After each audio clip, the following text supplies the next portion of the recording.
Hey everybody, and welcome to the Startup Savant podcast. I'm your host, Ethan, and this show is about the stories, challenges, and triumphs of fast-scaling startups and the founders who run them. Our guest on the show today is James Graham. James is the founder and CEO of Community Phone, which is what we're going to talk about today. But before Community Phone, James founded Caffeine Software, a company that boosted speed and privacy of iPhone apps. He's a graduate of Y-Combinator, a Theil Fellow, and a Forbes 30 Under 30 member. But don't let all that intimidate you, because before all of that, he was just a guy who loved playing World of Warcraft and RuneScape. And I want to keep this part short because I'm friggin' stoked to get into this conversation. But before I do, remember to click follow on your podcast app. That really helps us to grow the show. All right, without further ado, let's jump in with James Graham of Community Phone. James, how are you doing today? I'm good. I'm even better after the World of Warcraft. It's been too long since I played. Too long since you played? Well, we're going to have to get you back into that. My little brother is still on it, and it's been several years since I've played, but I'm sure it's still a good time. Yeah. 3 years. The one thing I'll add that, 3 years of playtime and maybe the game will tell you how long you've actually spent in the game. And so over the course of 3 years playing, I spent more than a year and a half in the game. And that's not healthy at all. It may not be healthy, but so it's purely impressive. We think so. There are like 5 people in the game who also think so. It shows dedication. Or addiction. Well, there's a fine line between those two things, I'm sure. All right, let's start at the very beginning. Can you tell us what is Community Phone? So Community Phone is a phone company. We have SIM cards, and we run a nationwide network on top of the big nationwide networks that exist. So we send you a phone, SIM card in the mail, you plug it in, you get wireless service. When you call in, you get somebody who is happy to help you. So it's a friendly phone company at its core. Is it just wireless, or is it landline, or what else you got going on there? Yeah. So the way that we provide service to landline phones is also using our wireless network. So we use our wireless technology to provide a variety of applications. But the technology, the way that we're delivering the service is through wireless every single time. So since this is something that is already being, solved, phones, I can go get a phone anywhere. Can you tell us what the uniqueness of Community Phone? What's the problem specifically that Community Phone is solving? Mm-hmm. It is too hard or impossible to get service to your landline phone today. And you could be a business owner, you could be a senior, you could be a child with a senior parent, and you don't have a way to solve this problem today. Except with Community Phone. Except with Community Phone. And how did you find that this was a problem that both needed to be solved and one that you specifically were best suited to solve? Yeah. Well, we'll see if we're the best suited to solve. That's what I intend to prove over the life of this company, right? So we'll take the score when there is a score, right? Of course, I intend for that to be true. And the answer to the first question is we did not intend to solve this problem. We intended to solve a different problem, which was friendly customer support for your cell phone plans. So we tried to build a cell phone carrier company, because that's the future, right? It's just cell phones. I mean, landlines, that's just the way of the dodo or some old dying thing. And for a large part, that's true. Many of the homes in America don't need a landline. But in the course of providing wireless service to cell phones, we got very lucky and stepped on a landmine that ended up leading us down this path. And the whole way down that path, I was saying, nobody needs this. These people are confused. The customers are confused, right? They don't want a landline. They want to keep their landline number and move it to a SIM card. And so after I stopped trying to convince people they were wrong about the pain they were feeling and surrendered and said that, okay, we don't know. That's when it started to work.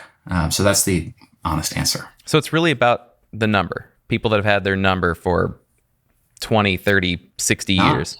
It's not. For some of them, it turns out, and this is what I didn't understand, right? And this is the very interesting thing about operating in a market, is that we go in with a set of beliefs about what should or ought to be true, and we brand it as the future, or we brand it as the technology, when really what we're dealing with is a human who has a problem. And these humans cannot solve these problems with a smartphone every single time. Smartphones get lost and stolen and are more complex in certain workflows to use than just picking up a phone from the same spot every time. Right. And so it turns out that they're uniquely capable of things that a smartphone can't quite do as well. And I didn't know that. So landlines being the solution to this problem, this kind of leads me into the next topic that I wanted to talk about. Now, you and I spoke very briefly on a call before this interview, and we were talking a little bit about funding, and you said something very interesting to me. You said that funding can sometimes be a distraction. Obviously, if you need money to make a startup happen, then you should go get money. But if that's all you think about, then it's probably a distraction. And it was distracting from product market fit. So if you could, tell us a little bit how you think about product market fit. Sure, yeah. And just to kind of qualify that, if you're a late stage founder and you need to just scale the vector and you just need to pour more gas on the fire, you might really actually be bound by capital. But in terms of getting to product market fit, right, the first phase, the hardest phase, the only thing that matters is whether or not you find a really painful problem for a group of people that other people are not solving. And usually that is hard to parallelize. If you hire a lot of people with the capital that you have, it is unlikely that you will be able to improve the rate that you find product market fit, usually. And of course, I'm only speaking from one experience that I had. And so any answer to a general question, should always be qualified with that type of survivorship bias. And finding product market fit, when it happens, it is explosive and it will hit you in the face and hit you again in the face and then punch you in the nose and shout at you and say, you need to sign me up. You will not miss it. So what does that look like? I mean, are we talking like you've got people that you did not know were going to be your customers, or people that you did know were going to be your customers, and they are calling you, they are finding your office, and they are beating your door down to sign them up? Right. You are overflowing with demand. You are receiving more demand than you could possibly handle. You are experiencing pain and inability to fall asleep at night because of how much demand you are receiving.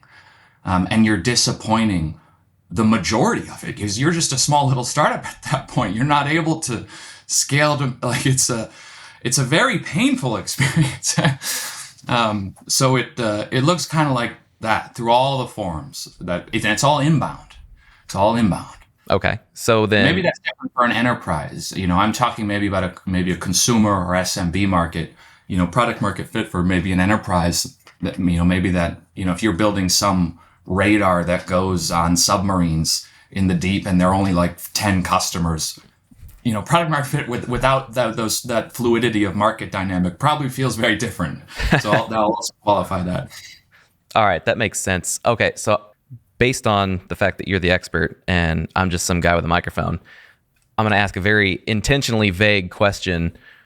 What do I do if people aren't busting my door down and asking for my product? Well, and first I'll say I am no expert. Throughout this process, I know that most of the things that I thought were valuable or important are way less valuable or important than I thought, because the only thing that matters is whether or not you find yourself in a market that's pulling it out of your hands. So I want to say that now I'm confident that I don't know. Before I was confused and I thought I knew. Now I know that I'm not an expert, and also that there aren't real experts. He's just bashful, everyone. Listen to everything he says. I promise this is not, honest, it's so personalized and custom to the market that you're serving that any expertise or generality, I would be highly skeptical of personally.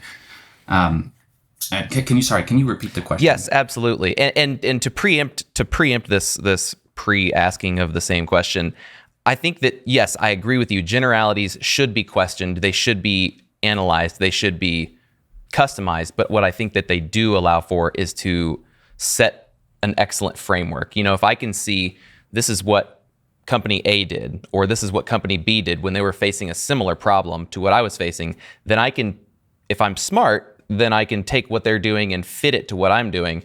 If I'm a little smart, then I can take what they're doing and try to do it literally exactly how they're doing it. But so the question is, if customers are not lining up outside my door and tearing each other apart so they can be first in line, what do I do?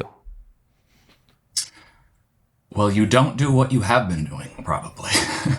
So the general answer would be to change what it is that you're doing. It would be to conclude failure and to move on and to change something, to change what you're doing to solve that problem.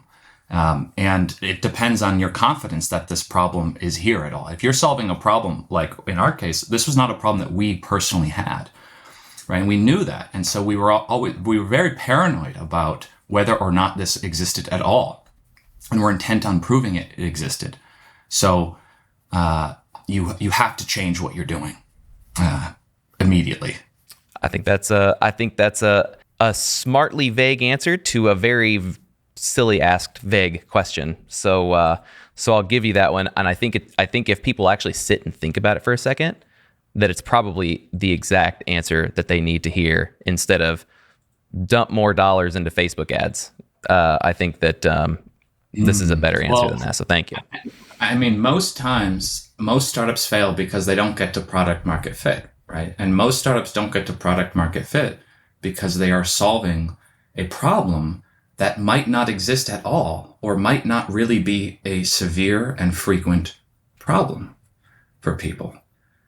So solve that, right? No startup has died because they've been able to solve really frequent, really painful problems for large groups of people, right? Every startup in the graveyard probably has a product and probably had a team. All right, let's move ever so slightly to the left. So everyone talks about product market fit, and there's a less talked about, but it's actually been brought up a couple of times on this show throughout the years. Adjacent to product market fit, there's also product founder fit or problem founder fit. Do you have, obviously your business is working, and so you've found a working solution for both of those situations, both product market fit and problem founder fit. Do you have any advice for those out there who may be dearly seeking product market fit, but that the problem might actually be problem founder fit? So sort of that if a person solving a problem isn't inspired by the problem or the customer, that it will reduce the chances that they find product market fit is sort of right. And then maybe also the only thing that matters is getting to product market fit. So if you aren't obsessed with it and constantly trying new things and you feel that you're having to sell yourself or care, probably not a great sign, and only you will know that, right? Now, and then secondly, I think it does matter whether you like your customers. Like, you do end up building a better product. You probably have higher odds finding product market fit if you like it and are inspired by it. Though sometimes I think form can follow function. And in the case of Community Phone, where I didn't wake up and say, okay, I'm inspired to solve, the landline problem leading, I was interested in things, I was interested in new technology, right? And even that word is a big suitcase word with a lot of meanings. But what we find is that it is when you start solving problems for people, it can change who you are and it can pull you and you can follow that contribution, which later turns to passion. So I think it also can go the other way sometimes too. It's very hard to argue with demand. It's very true. It seems to me, based on all the research I've done, based on the answers to the questions that you've given so far, that you think a little bit differently than the rest of us muggles. It's almost like you're able to find a slightly different angle at which you're able to kind of like approach the topic or a question or a problem. And I'm wondering if this is a skill that you've always had, or if there was some sort of teaching or advice or something that you received in your life that has opened up this ability for you? Yeah, well, first, thank you. I take that as a compliment. And I'll also maybe try to qualify that and say that the vast majority of thoughts that I have and call my own are thoughts that I was inculcated to and were other people's thoughts. So I find my will so weak in the face of any structure, from the society, from the peer group.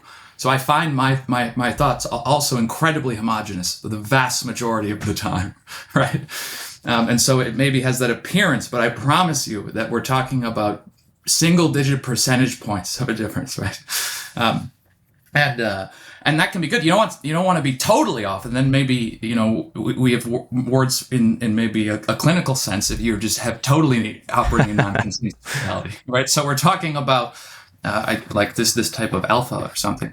And so the question is, like, how does one try to think for oneself, or how does one come or develop confidence that one is coming to one's own conclusions, sort of?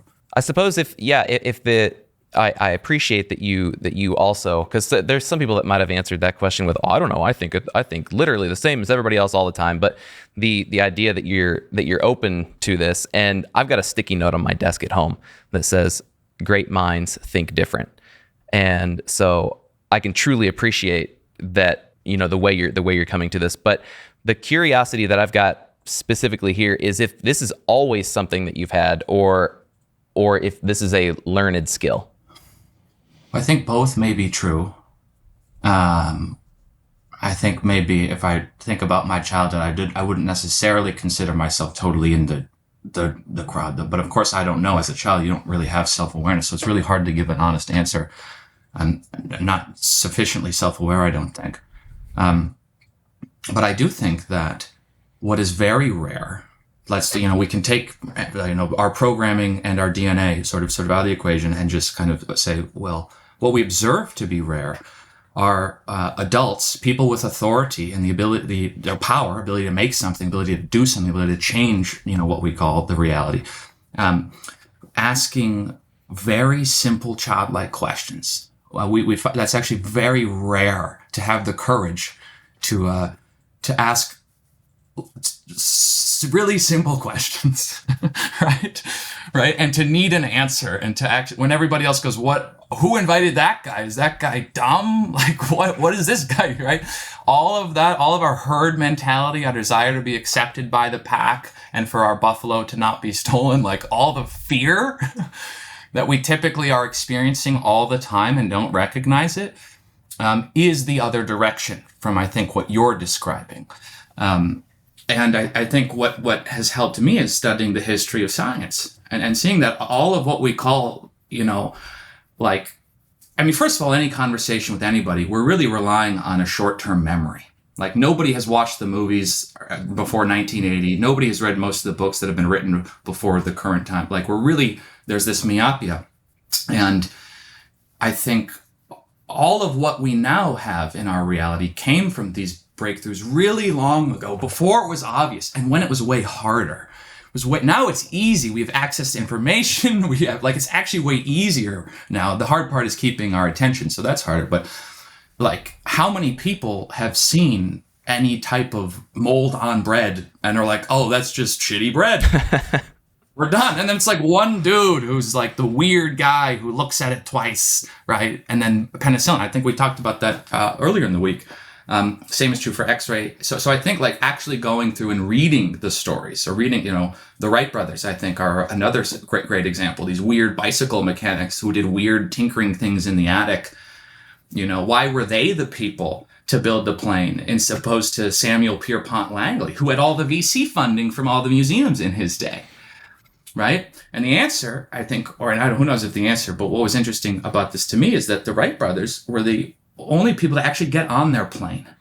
And they described it like breaking in a horse, while the others, would use remote control or so on. So their feedback cycle, they were really engaged with the problem. They were really obsessed, so much so that they got on their plane and risked their necks in Kitty Hawk, right? And so I think like it's the obsession, probably the desire to want to do this is probably more important than one's, because most of the time doing it is very scary. Like, who wants to do that? Who wants to be eschewed from the social group? Nobody. And that's the cost, right? So if you want to do that, I think that's what matters more than the programming, being able to do it the whole time. Or some predetermined nature of any kind. It's the desire, I think, that matters the most. This is we're getting into real territory where I'm gonna start forgetting how to speak because I'm so deep in my thoughts of what is being said here. So everybody, you're gonna have to just hang with me. We'll get there. Just give me that extra second, folks. All right. So there are tons of people out there who are searching for answers. But I think that, for myself personally, and I think for many people who want to be able to think and like you want to be able to come up with novel answers and not just regurgitate what they've heard before, we're actually looking for better questions, not better answers. Do you have any questions that you've come across that either you can ask yourself time after time and it helps you get into a right mind space, or questions that if you get into a certain situation, you say, this is the question I need to ask to move myself forward in the best way possible? I love that inquiry. And that is what's scarce. All of us adults, we want to move quickly to the conclusion, right? We want to have the answer, right? So I really love that. Yes, I think, and I think there are two that come to mind. The first one is, am I actually allowing myself to be confused? Most of the time, the answer is no. Confusion is not comfortable, right? We don't want to be confused, right? We need this thing. We need to have the answer. And so most of the time, I find when I take inventory, I'm not actually allowing myself to feel confused and to actually wonder about it. The world is a very complex place. Like, if we start to really bear witness to it, we end up very confused, And so I think that's probably number one. And then number two is, if I generate the wrong answer, as I do normally, am I allowing myself to forgive myself and move on? So I think it's if we allow ourselves to be confused in any inquiry or in a discussion of generating and answering interesting or hard questions, I think allowing ourselves to be confused, are we actually doing that? And are we forgiving ourselves for getting the wrong answer or for building the wrong product over the past 7 years? Or are we willing to actually move on and now be present in our confusion with the new question? Are kind of two things that I ask myself a lot. Those are seriously excellent questions. And I think they both kind of fit in the same category of, am I willing to feel discomfort, a smaller discomfort now, in order to maybe feel more comfort later, or to reach a situation where I'm building myself an easier, better, more fruitful life. We are way off of business topics, but we're also kind of not, because life is business, business is life. It's all the same big game that we're playing, and there's no way to get business right if we can't get life right. It's kind of goes to that saying of like, it's hard to love others before you can love yourself. And I'm all people. Yeah, exactly. I'm having way too much fun with this conversation. Somebody's going to have to stop me. All right, let's get back into a little bit more businessy type conversations. The business that you are running with Community Phone, especially on the landline side, seems to be taking a little bit of an taking a little bit of an opposite direction as most quote unquote tech startups. So instead of blazing new trails, you're kind of embracing legacy technology with these landline phones and building what seems just like a better service surrounding that technology. What do you think makes this a viable venture for you, but not as viable of a venture for the gigantic companies that, they own the copper, and we're seeing them drop these customers. What's making it good for you to come in and pick these customers up, giving them a similar service, but it doesn't work for them? Well, I can't necessarily speak on behalf of the larger companies, as if there's one decision maker there or there's any sort of coherence. There's a lot of randomness in the markets that we discount all the time. But we need reason in order to make sense of it. We need narrative, which is usually constructed looking backward and therefore unlikely to be predictive, usually. And I think that when I think about the word technology, I think it's about doing more with less for humans, solving a problem for humans in a leveraged way, rather than just hiring a human to solve your problem as kind of a one-off. And so I think that what we care about, landline or wireless or SIM card or voice codec or cloud, not super interesting. The whole question is, are we solving problems for real customers? And are these customers loyal? And is this market growing? And do we understand the problem that we're solving for customers? That's what we care about. How we solve the problem for a customer is less interesting, because there are many ways to solve a problem for a customer. And so there's also the difference between, reality isn't words. We point to it with it, but the actual underlying phenomena is separate from how we're describing it every time. Yes. And I think we're sort of what the media talks about, everybody talks about, where they say this is how the world works. These are the things that constitute as the future. That's a person with an opinion, right? So the question comes back to earlier one: is that our opinion, right? Right. And so what we come back to, I think, is the customer. Are we solving a real problem for them, right? And then what we also see is, the beautiful thing about focusing on customer problems is once you get there, you've sort of poked out, and now there's more surface area for new sets of problems, right? And an example at Community Phone would be spam call. So we think the best customer experience is that when your phone rings, it's friends, family, or customers, right? Like, how about we just don't send you the spam? And there's a lot of interesting technology that we're bringing to bear and a lot of AI that we're bringing to bear to be able to provide a service like that. But at the end of the day, all that the customer won't even know about it because they're just not going to get the call.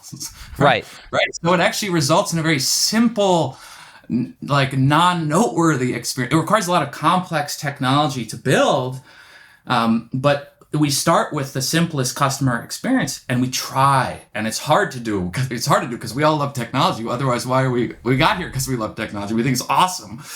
But to start with that customer's experience and to work backward, that is so hard to do. But that's the only thing that matters.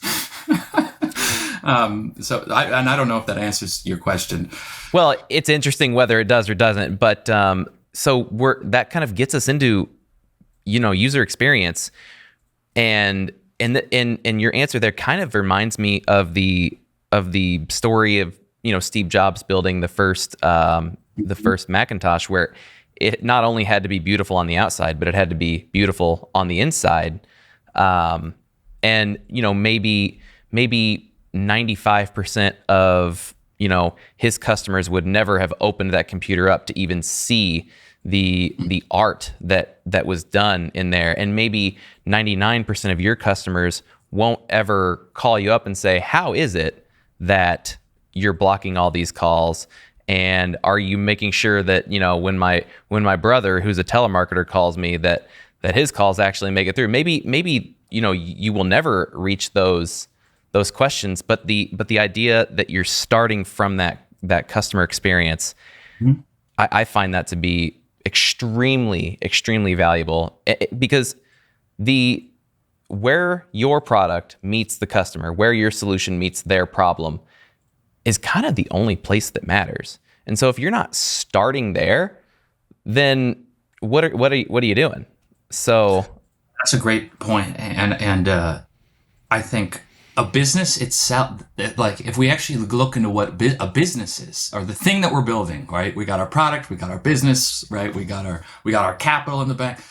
All of those things are an abstraction. They're this thing to build leverage to be able to solve a problem in the market.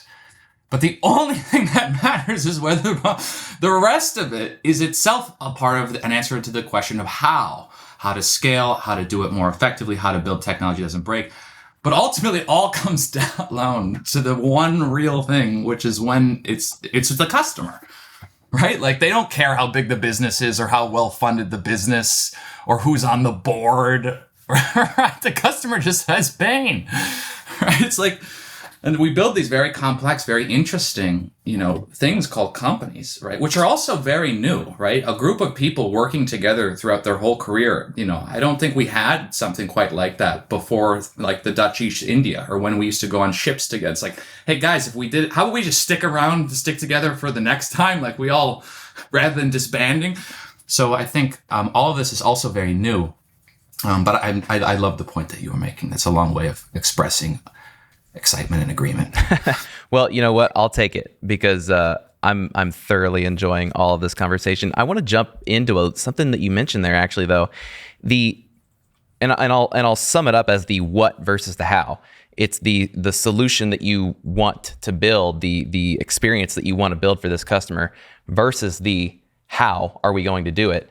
And I think that a lot of young founders either they can go one of two ways. They can either say, this is what I'm going to do, and they put zero thought into how it's going to be done, and then you're kind of selling a pipe dream at that point.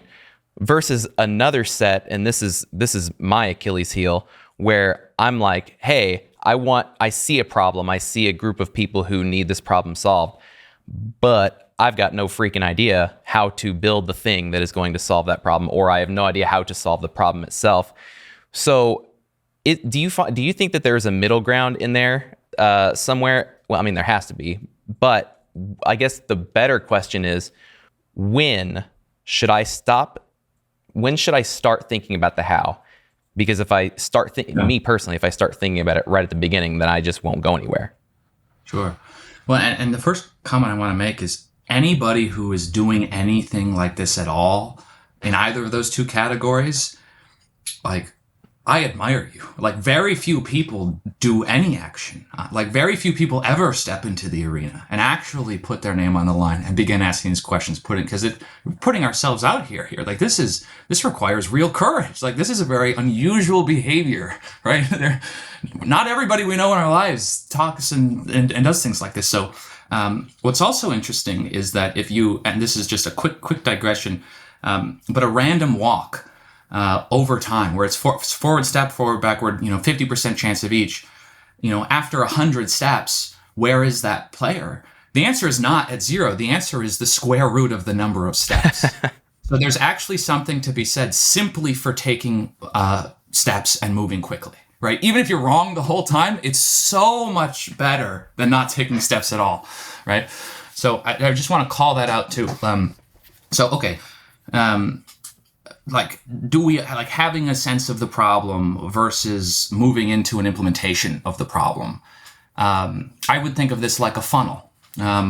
If it depends on your confidence in the problem, right? And then there's a discussion of cost.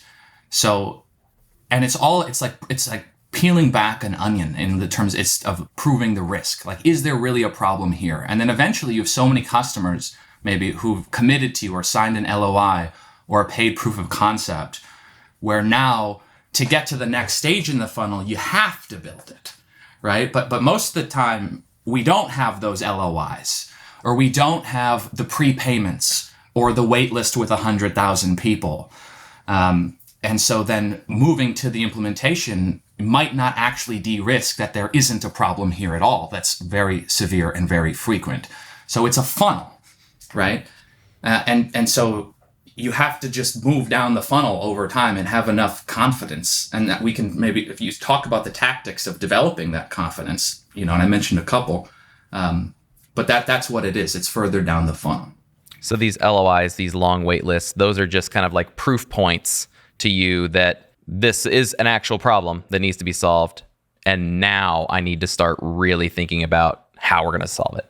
Potentially. And then, if that were to happen, or, I work with people now, because these problems never go away. Even once you get product market fit, you can do it for features, new markets, new products. So it never goes away, which is like, and I think that's also interesting, because if big companies were good at this, there wouldn't be opportunities, right? So like, it's actually really hard to do this. And I'd say something like, well, okay, you got 100,000 people on your wait list. Like, well, if you can't get a prepayment from 1,000 of them, do they really care? And that's a question, right? Like, I don't know, right? But there are ways to keep pushing it down the funnel without having to hire those fancy engineers, without having to do the fundraise. Especially with all the tools now, you can do a lot of the no-code, Google Sheet stuff, whatever, to provide it. Just start doing it manually. With the case of our Landline, for example, before we built any of the software, when we were selling our product, we just we would have it running on flip phones in the back room of an office somewhere. This was before we realized people wanted a landline and thought they just wanted their number. We would port their number to a wireless flip phone and go into the settings of some old Alcatel to set the forwarding number to your cell phone. So we had a wall of like hundreds of flip phones with this, it's like to prove that this was real. And then we could proceed to go and collect our $200, right? So it's like, I think like, and that's because you want to test, you want to actually prove the demand and then the size of it. Before you get bogged down in the implement, which is a very different set of skills. There's probably some more capital required. You really want to prove it as much as possible before that. That's an awesome story. I love to hear when it's like, you open up the curtain and it's like two people pumping a butter churn or something that's like actually running the entire business. And you're like, wait, this is how this works? That's awesome. Right, it's like, this isn't going to work for long, but if people keep asking for this, then that's right. Yeah. That's right. All right. I'm going to jump to a different topic entirely.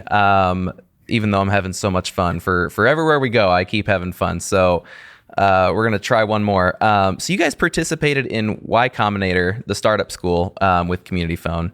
And we've spoken with other founders who've also been through YC, and everyone says that it's valuable and they recommend it. And I've heard you say the same thing in other interviews, so I want to take this kind of in a different direction. It seems like when you talk about your experience with YC, and also similarly with your experience in the Theil Fellowship, that the most interesting thing about these experiences is the people that you get to meet and work alongside. Can you tell us a little bit more about that experience? Yeah. And I think that matters. Whether you get into one of these programs or not, it's also amazing just how accessible everybody is. And I also think about, if we wanted, I think a lot about when I'm dying and, what my life might have looked like. And I think a great estimation of destiny are the people that you spend time with, much more than anyone's own personal intention. And so I think it's very important to find these groups of people and to spend time wherever they are and however you end up doing it. Won't matter that much either, as long as you get there. So sort of the question around the experience of meeting these people, what that was like. What about meeting these people and building this network? Yeah. Was it that made that such a beneficial part of YC? Because obviously with YC and with the Theil Fellowship, you're getting all sorts of other benefits. You're getting money, you're getting guidance from people who truly know what they're doing. But this meeting of people, this meeting of peers, very low value compared to this. And I have maybe a kind of, this might sound silly. You see that everybody's startup is super and you're not alone. You just see how bad it all is. So you see that it's all made up. Mm-hmm. It's a huge and you're not confidence. alone because you've made making it up too, right? And so it's not just you, it's everybody, even all the YC companies, right? And that changes as the company develops, but it's really remarkable how not alone we are. That's it kind of feels like we're doing Steve Jobs twice this episode, but it kind of feels like his quote about everything around you was made up by people that are no smarter than you are. And that's always stuck with me because, as a Midwestern boy, I've always thought, well, shoot, nobody's going to think I'm smart. So I better just stay in my lane. But now here we are. I've got a microphone in front of me and a platform that I can say whatever the hell I want to whomever, which is probably not a good thing most of the time, but here we are. It's hard to know one's own impact, right? We're going to find out. We're going to find out someday. So, all right. So, you're running this community phone, which is not, it's not a Web3 company. It's not a cryptocurrency. It's not, some super duper, tip of the spear new technology. But here you are in YC, and I've seen it described somewhere in something you've written as you kind of felt like an odd man out. How do you think that feeling affected your outcome from these experiences? Mm-hmm. Well, and I think YC maybe was also helpful here because they've all very clear, at least the partners that we worked with, that the companies that are super sexy and get all the funding at Demo Day are not really the companies that end up being the big ones. And so they're very clear and honest that there's really, really great intellectual integrity at YC about this. And everybody loves an underdog story. And so I think it was motivating, I think, in short. It was very motivating and also isolating. But even in a room of odd men out, I don't know, like there might be a lot of people who feel, everybody could be together but still feel out, So I'm sure other folks have had this experience too, even the ones with the Web3 or, it's a very personal question. But yeah, I think there's a desire to show it, to actually deliver in fact. All right.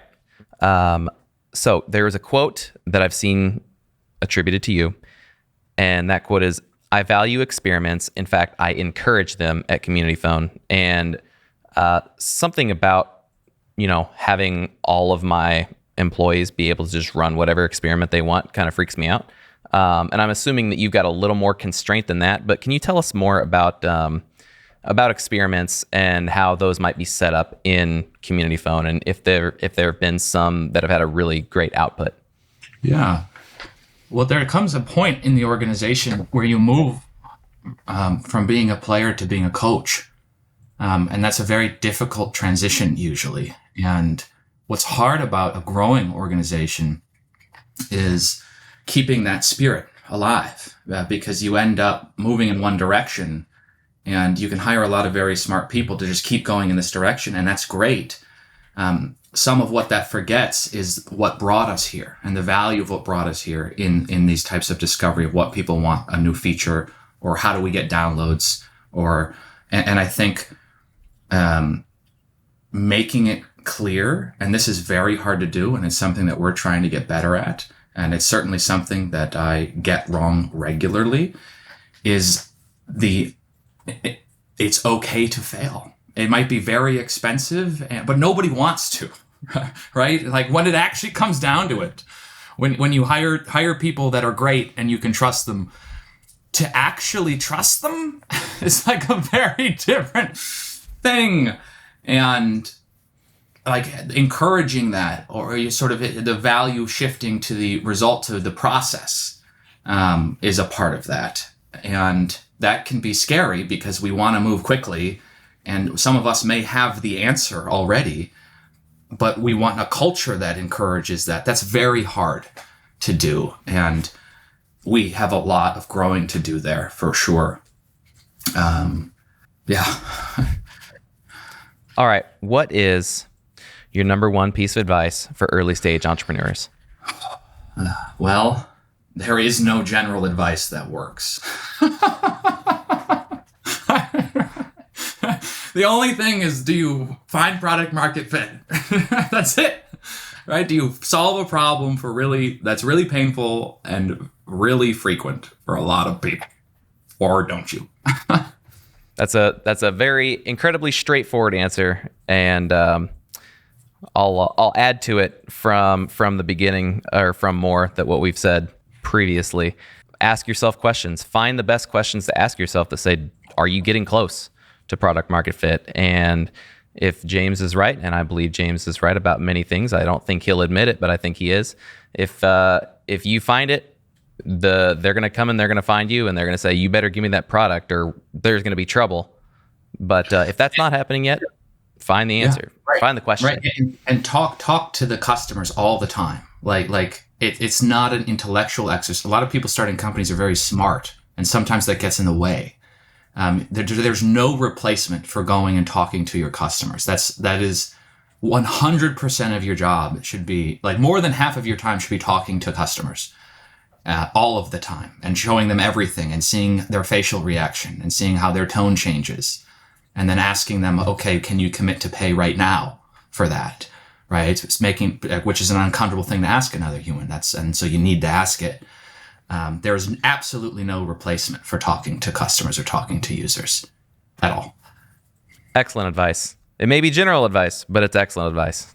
So we're going to take it and we're going to run with it. All right, I got one more question for you. Where can people connect with you online, and how can our listeners support Community Phone? Yeah, thanks for listening, and happy to help. So my email is my first name at communityphone.org. That's probably the best way to reach me. Pretty simple. Yeah, and hopefully I can respond and be helpful. And if email me. All right. Well, you heard it here, folks. Email James. He wants to hear from you. He wants to help you.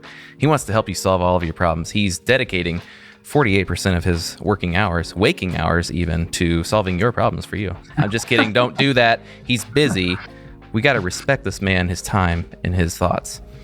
But for real, you should all, because I'm going to listen to this episode again, and shoot maybe a third time, and break out a pen and see if you can find some questions to ask yourself, because that's where the true insight is going to come from. It's not from finding some random answer from some random entrepreneur online. It's finding great questions to ask yourself to solve the problems that you are facing. So James, thank you very much for coming on. This has been a lot of fun. I hope to have you back someday. You're gonna be back on the show because you're gonna own the show. You're gonna tell me how you're taking over the world. You own all media. You've completely dominated everyone else in this game, and that you now own all the things. So I look forward to that day. Well, thank you for having me, Ethan. I'm very flattered. I don't know if I agree, but I'm very flattered. That's the best way to wrap up a podcast, is to make sure that the guest has no comeback to what we've said. So again, thank you, folks. Thank appreciate you so it very much. Really appreciate it. Thank you. All right, everyone, that's going to be it for this week's episode of the Startup Savant podcast. Thanks for joining us. Hey, everyone, we would love it if you followed us on all the social platforms. We are at Startup Savant Podcast on Instagram and YouTube, and we're just at regular old Startup Savant on Twitter, TikTok, and LinkedIn. Find us, follow us, and we will thank you. All right, we'll be back next week with another awesome conversation with another awesome founder. Until then, go build something beautiful.